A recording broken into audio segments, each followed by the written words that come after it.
Hey guys, gonna do a quick walkthrough of my garden here. Here's a gooseberry. It's doing all right. Everything in my place is a lot slower to come out of dormancy because of where I am on the mountain. We're about 2 or 3 weeks behind everywhere else, but got some nice peach leaf curl on that guy, but some buds coming up on this peach tree. Got to spray with some copper. This guy died but came back. Fuji apple with some, gonna make some fruit this year. Made like one apple last year. I think this is a beach plum I got from Oikos.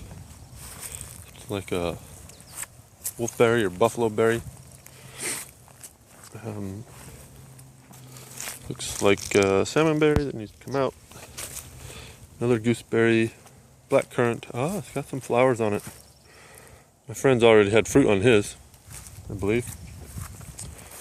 I got some grapes here, so I laid this stuff down, this plastic here, to keep the weeds out, and it worked, just to give these guys a chance to, not the weeds, the grass, to give those guys a chance to grow. And now I'll come by to the rest of my orchard here. Got a lot of dandelions here. I put the chickens through here. This is where I put them in the winter. Hopefully the video's not too shaky. But it's gonna be since I'm walking. So I haven't planted out any of my vegetable garden yet either. And my greenhouse is in horrible need of some work. But these are some leeks I planted last year that got super stunted, but now they're about an inch thick. But yeah, hopefully those will come up. This is a $2 blueberry that I bought a few years ago. It's almost died because of the weed competition here. I planted like 10 of them down here and only 3 of them have survived, but they're doing well. Got some nice volunteer kale that is going to flower, of course. It's from a few years ago. This guy's got some flowers on it. It's gonna make some fruit. Oh, I got some nice volunteers here too, so this is nice. Managed to grow myself a bunch of kale without even working. Love it when this thing's reseed. I got some over in this area too, but you see my greenhouse, I've horribly neglected it over the winter. Here's some chickens that are doing some good work for me. And here's my original blueberries that these guys don't do so well.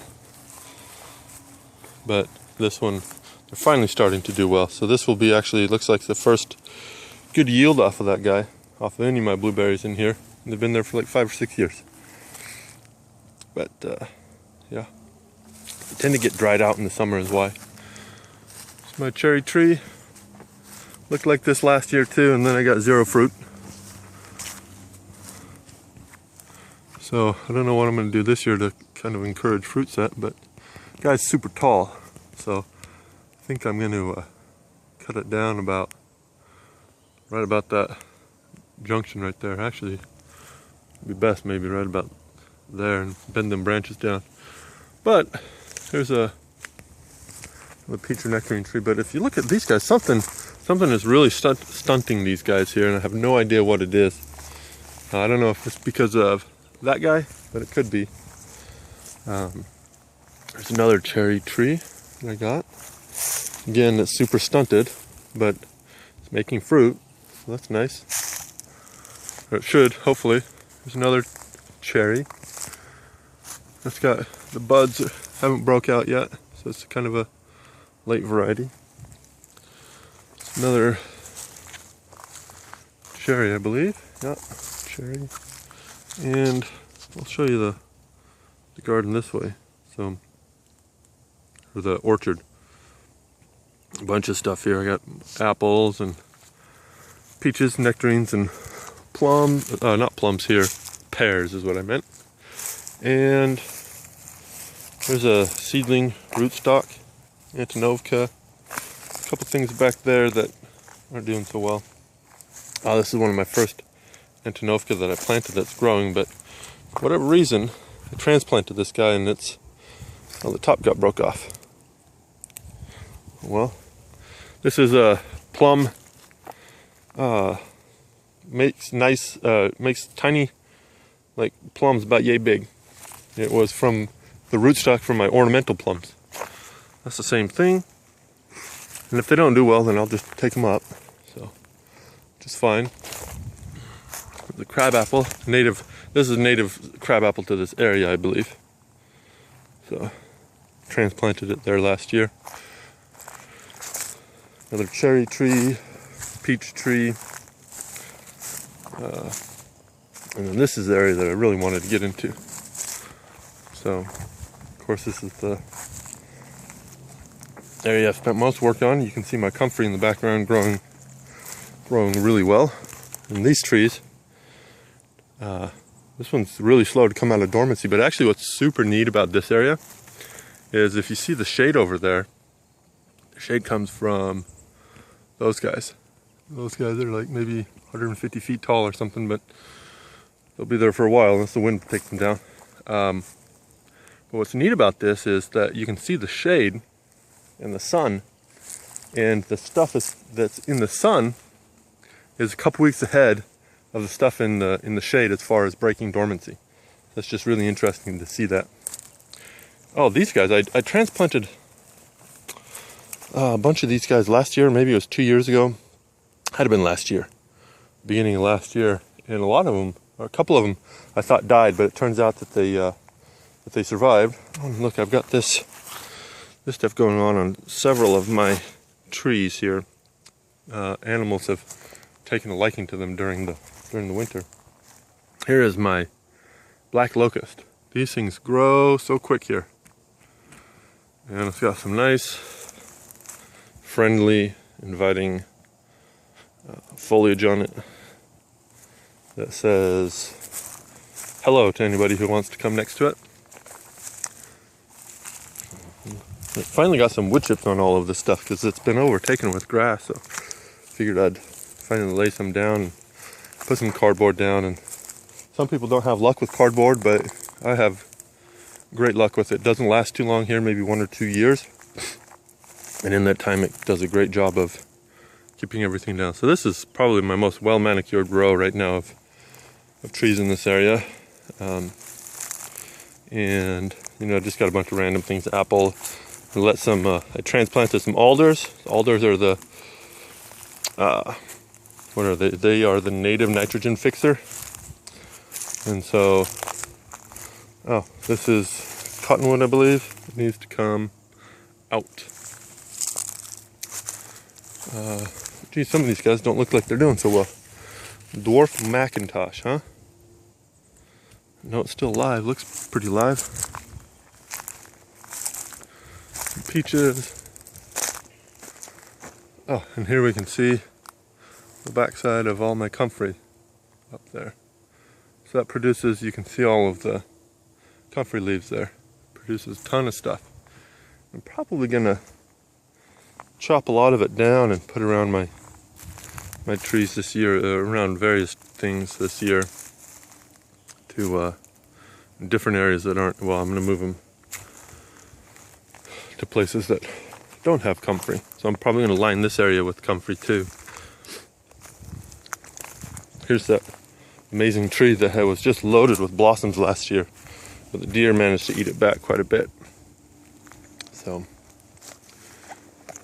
now we're in the shade, so it'll be hard to see. Went and transplanted a lot of my, these are gumi or goji berry, I think. I can't remember which ones they are because I planted both. No, autumn olive or gumi, that's what they are. Planted 12 of them in here, kind of in between my trees. It's a Asian pear. And look up here, I'll take a nice panorama of everything here. Now there's tons of work to do in this area because of all of the blackberries and salmonberries that grow here. If it wasn't for those, I could deal with the grass easier, but I have them, and so it's a pain in the butt. And here's my seasonal pond that I dug and had somewhat bad luck with maintaining water in it, but that's fine. I don't really mind. I haven't really dug it that much, and if you look, it's not that big. So, this is one thing that I recently just read, that I guess persimmons and pawpaws are really slow to break dormancy. They break it based off of how much heat they've had. And it's the opposite of a lot of other things which break dormancy based on how much cold they've had or how long they've been cold. But at least that's what oikos or rain tree says. There's a cranberry, a couple of unknown bushes. I think this is a maybe a sand cherry or sand plum. And then we come up here. Which is more comfrey. And ferns and some, these are mostly crab apples, native crab apples to the area. And as I'm walking through a bunch of sticker bushes now, we're back to where we started. And I do have one more area. You're gonna have to deal with shakiness for a while as I walk up there. I walk up my driveway.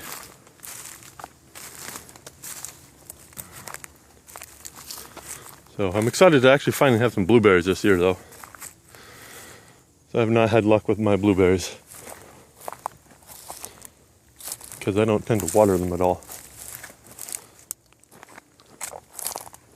And most of my plantings I don't really fertilize either, and so they're kind of left without a lot of nutrition. That's what I wanted to show.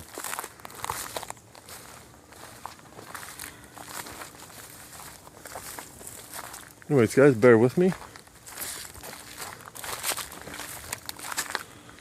So these guys, I mean, last year I got a bunch of fruit off my apples, and this year, unless something else takes the fruit out, I'm gonna have the same thing with my apples. I'm hoping someday that I'll get some fruit off my peaches, man, or nectarines as well. But I may not have enough pollinating at once. So I'm gonna have to go try to fix that somehow. Because I got tons of peaches randomly, a bunch of random places anyways.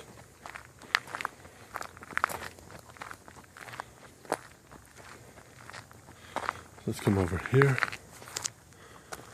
So this is where I've planted some stuff along my fence here to kind of train up against the fence. They're fairly close together. And except for that one, I planted that one, an idiot. But yeah, they'll be trellised up against the fence like a fan. And my tractor, I did finally move it.